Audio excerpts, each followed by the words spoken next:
The first step in this video is to make a little spot of graphite on another sheet of paper, then use a cotton ball to transfer the graphite onto your blank sheet of paper that you're going to draw your light bulb on.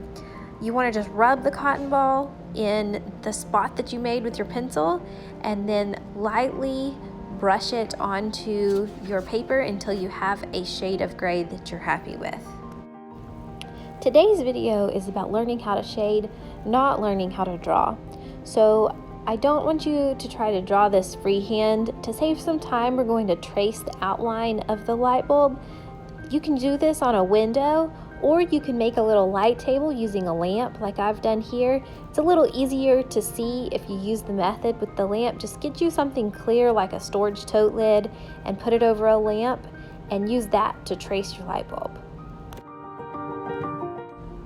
Now I'm going to start filling in some of the darker areas with my number 2 pencil.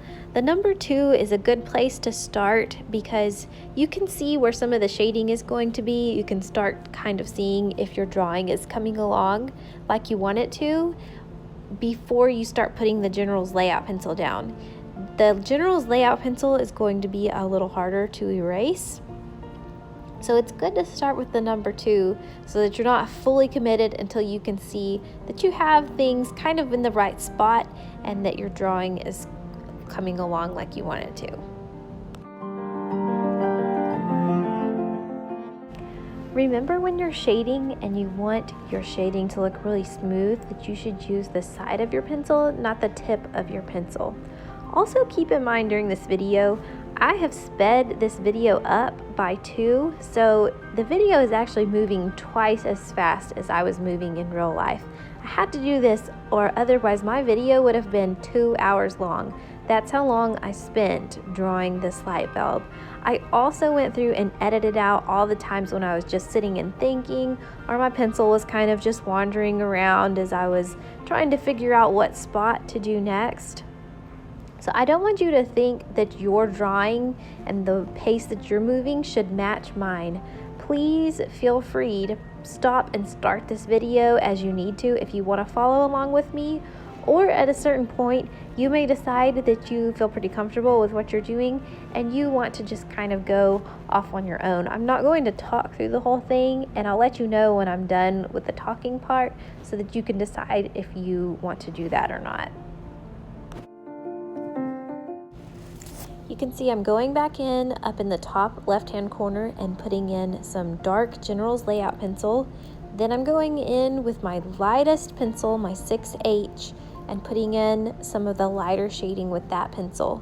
It's really good to start light and then work your way to your darker parts. If you put down too much dark graphite all at once, you may end up getting some places too dark that you didn't want dark, and it's much harder to lift the graphite back up than it is to put more graphite down in areas that you realize need to be darker. So just work gradually. Remember that this is going to be a really back and forth kind of process you're going to see as we're going through this video. I'll work a little bit, put a little bit down, then maybe lift some back up, then put some down again, then switch back and forth between different pencils. It doesn't just go from left to right in a smooth kind of one sweep like you would see if you were maybe printing it out on a piece of paper. You're gonna go back and forth a lot, and that's completely normal and expected. Here I'm starting to add a few of the details. One thing that's really important before you start adding the little details, like the little filaments and little really thin lines in this light bulb, you want to make sure that you've done all the shading around that first, especially the shading and smoothing out that you're going to do with the stump. If you add the details and then go back and smooth with your stump or shade more with your pencil even, you're going to spread those really fine details a line, and it's going to smudge your lines and not make them sharp and clean like you want them to be with the little lines that you're making in the filaments. So just keep that in mind as you're working. Sometimes it's helpful to move your paper around so that the direction that you're coloring is more comfortable for your hand. So instead of trying to turn your hand to color in different directions, you can actually turn the paper. You're going to see me do that in a minute. You're also going to see me here in a little bit actually turn the drawing all the way upside down. This is a really good way to kind of check yourself to see if you are getting it like the picture, if that's your intention, which that's what we're trying to do in this exercise, because it's a really good exercise in practicing the shading. When you turn something upside down, it helps your brain stop thinking so much about, is this a light bulb? Is this looking right? And it helps you just concentrate on where the lines are, where the values change, and really just compare it with the picture and match those values and lines and not get so wrapped up in, does this look exactly like the picture right now or not? It can actually be easier to draw if you kind of step back for a second and look at it from a different angle. So try turning your paper and your picture in different angles and see if that helps you figure out if you're on the right track or not.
Here I'm starting to use my erasers to pull some of the highlights back up. I'm using both my kneaded eraser, kind of kneaded into a little point, so that it's easy to pull those fine lines back up. And then I'm also using my stick or pen eraser in some parts. The stick or pen eraser is going to be a little more precise and pull up a little bit more graphite. So on those spots that you want to get really clean again, use that. On the spots where you want it to be just a little kind of light area picked back up and you want it to still be a little smudgy or a little fuzzy on the edges, that's where you want to use that kneaded eraser. Remember, you can also use this eraser smashed flat to kind of pick up larger areas of graphite, maybe a large area that you've gotten a little bit too dark or something like that.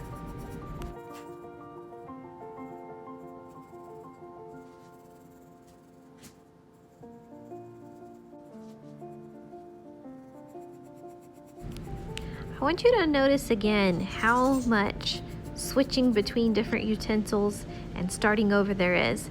And I want you to also know that there's actually a lot more of that I've cut out of this video to save time. And again, this video is sped up quite a bit. So please don't think that you should be drawing at the same pace that I am drawing, or that you should be keeping up with me. This would be a really good time. I'm going to stop the voiceovers, so this would be a really good time to maybe kind of go off on your own. Maybe watch the rest of the video and see how everything unfolds, and then go in and kind of try to do it with your own process. Don't try to switch pencils every time I switch pencils, or use an eraser every time I use an eraser. The way that I'm doing it may not even necessarily be the very best way to do it. You could come up with your own process, your own techniques, and your light bulb may turn out a lot better than my light bulb. If it's not and you need help, please feel free to ask me questions in class.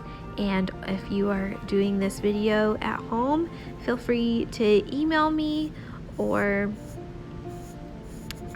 contact me any way that you would like. I hope that it goes well, and I can't wait to see how it turns out.